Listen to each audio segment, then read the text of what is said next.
Hello les investisseurs, ici Valérian et Julien, on est ravis de vous retrouver dans cette nouvelle vidéo dans laquelle on va parler du projet de Valérian. Est-ce que Valérian, tu peux déjà te présenter pour les personnes qui vont voir cette vidéo, qui s'intéressent aux investissements immobiliers? Bonjour, donc du coup Valérian, j'ai 38 ans là tout fraîchement, vie de famille tranquillou, marié, un petit bonhomme, je suis une profession paramédicale qui du coup cherchait à se faire en fait un petit projet surtout patrimonial et en perspective on va dire de retraite.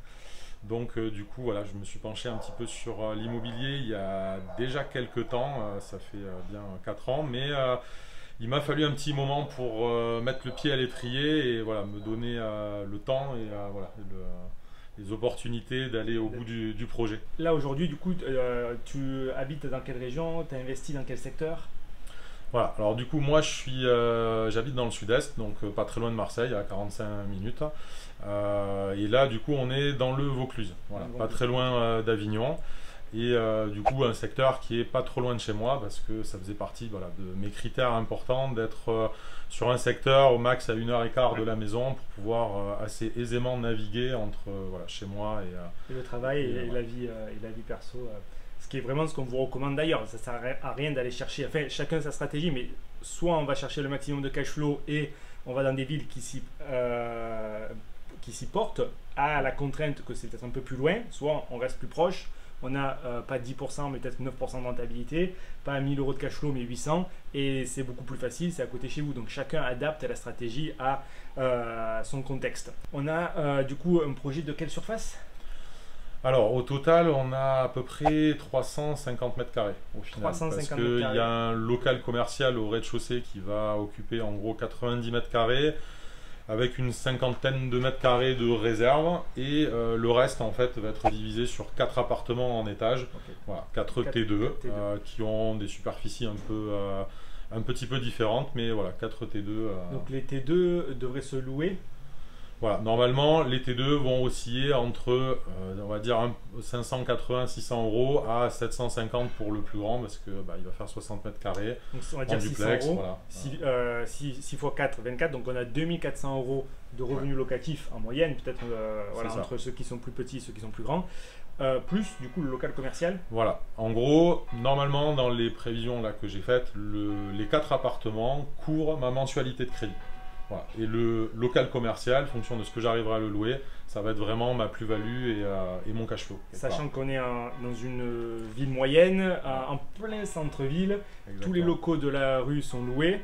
Donc tu as des estimations déjà qui sont entre 1200 et 1500 euros à peu près pour le local. Voilà. Dans le local, du coup, on remet tout à propre. On laissera du coup le locataire faire son aménagement. Toi, tu prévois quoi? Le placo, le sol? Tout placo, un carrelage au sol, le placo coupe-feu en étage, une petite réfection dans la réserve parce que voilà, il y aura toilette, une petite douche refaite, voilà, propre. Ouais.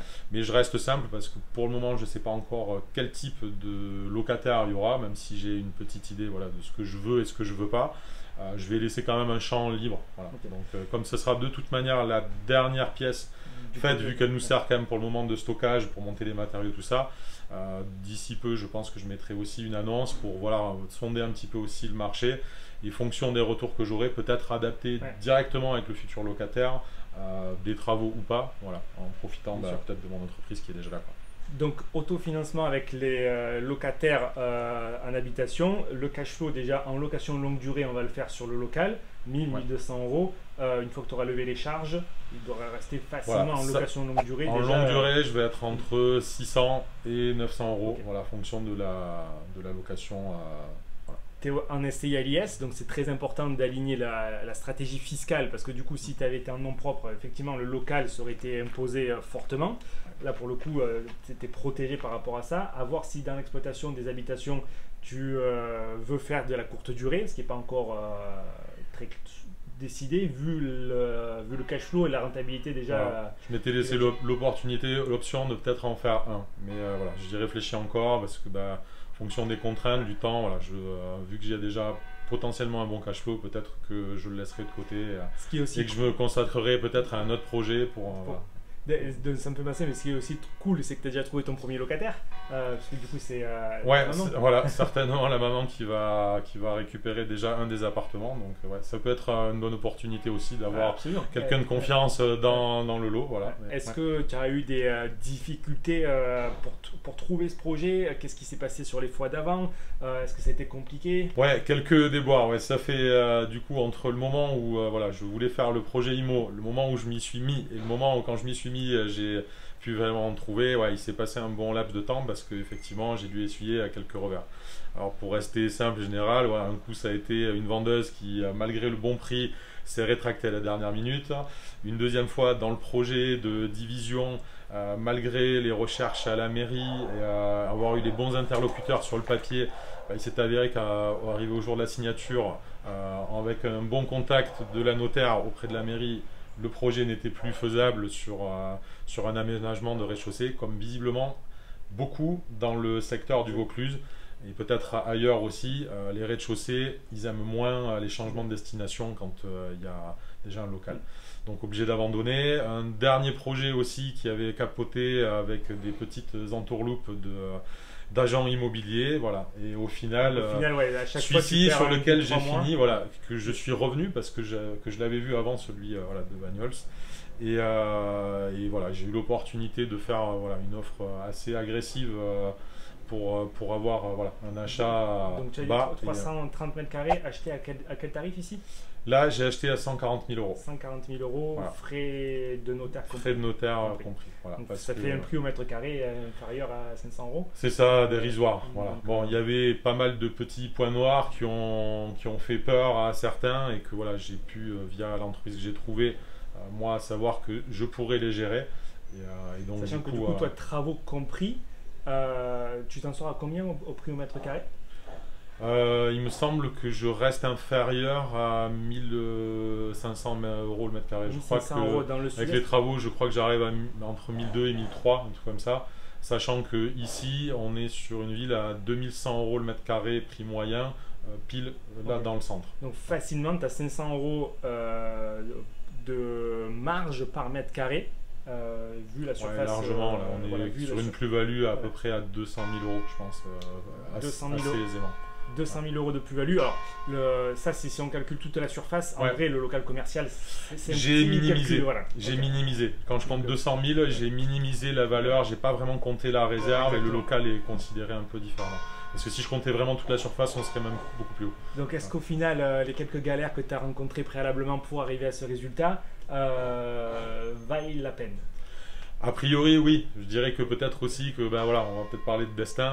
Finalement, peut-être que les galères en fait avant, c'était pour mieux récupérer celui-là, qui au final, voilà, comme on disait tout à l'heure, c'est un projet qui m'a parlé, qui me motivait, malgré les points noirs qu'il pouvait y avoir.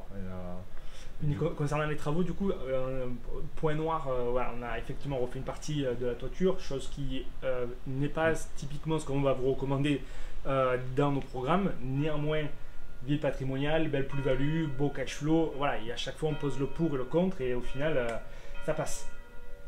D'autres difficultés, d'autres conseils peut-être à donner aux personnes qui voient cette vidéo, qui hésitent à se lancer?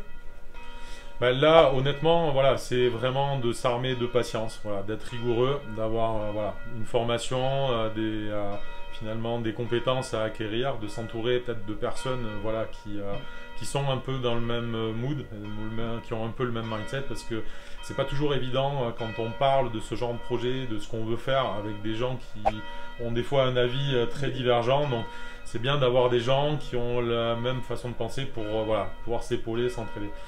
Moi, ça m'avait pas mal aidé quand même, voilà, avec certains là, de la formation. Les coachs, mais aussi les élèves avec qui voilà, on s'entraide, on partage des difficultés, des petits points en fonction quand il y en a qui ont des avancées, d'autres. Bon, voilà, de pouvoir échanger. Voilà, moi, je me nourris beaucoup de ça. Voilà. Après, forcément, les coachings, ça a été indispensable. Voilà, j'ai beaucoup appris grâce à ça, grâce à la formation, toutes les vidéos, les nombreux coachings que j'ai pu faire avec Vincent qui est mon coach référent et que je remercie aussi parce que on a passé à m'échanger et tout ça, c'est vrai que voilà, c'est ce qui permet d'avancer, je dirais, sereinement et de valider tous les choix qu'on fait parce que au fur et à mesure on se pose toujours plein de questions et pas toujours évident de se dire est-ce que je fais bien, est-ce que je fais mal. Voilà, là au moins ça permet de valider et d'avancer sereinement. Merci beaucoup, super intéressant, super partage. Pour finir, est-ce que Valérian, tu aurais la pépite, le conseil vraiment qui fait la différence aux personnes même qui font des formations ou qui hésitent à se lancer et qui n'ont pas les résultats? Comment est-ce que toi tu as réussi à passer au-delà des difficultés que tu as pu expliquer? Moi, je dirais vraiment c'est persévérance et arriver à trouver peut-être un équilibre aussi avec sa vie perso. Voilà. Moi personnellement, je sais que je suis quand même quelqu'un d'un peu actif, voire hyper actif, donc de bouger, de faire du sport, ça me permet beaucoup de vider ma tête, voilà, de m'organiser aussi pour être plus serein pour des décisions et de me dire bon tant pis, là je suis un revers, un échec, tant pis, je repars, je recommence. Est-ce que tu avais une routine de recherche? Oui, j'avais la routine que j'essayais, mes alertes, les appels avec les agents IMO que j'ai fait petit à petit, et c'est d'ailleurs comme ça que j'ai eu celui-là. Je l'avais visité, j'avais pas fait l'offre de suite parce que j'avais trouvé trop de points noirs, et puis finalement j'y suis revenu et j'ai pu faire une offre très agressive, et c'est ce qui a fait que j'ai pris le temps de faire ça. Mais donc ouais, vraiment voilà, la patience de créer finalement ces relations et d'arriver à trouver à un moment donné le bien. Et c'est pas toujours évident. Il y a peut-être une petite part de chance aussi de temps en temps, mais il faut qu'on arrive à la faire basculer et la provoquer. Je dirais, en fait, c'est ce qu'on vous montre dans le programme, c'est-à-dire comment créer ce réseau, comment créer cette chance, comment créer cette rentabilité. Donc pour le coup, tu l'as appliqué à la lettre, et aujourd'hui, du coup, ça avance de la meilleure manière que ce soit. Donc, bravo. Ouais, merci. Il n'y a plus qu'à continuer, suivre le chantier. Il y en a encore pour quelques mois, puisque là, on voit que c'est brut de pomme. Hein. Ouais. Donc, voilà, ça va prendre son temps, mais c'est en bonne voie. Et merci. On se retrouve très bientôt pour une autre vidéo de membres de la communauté. À plus. Ciao, ciao.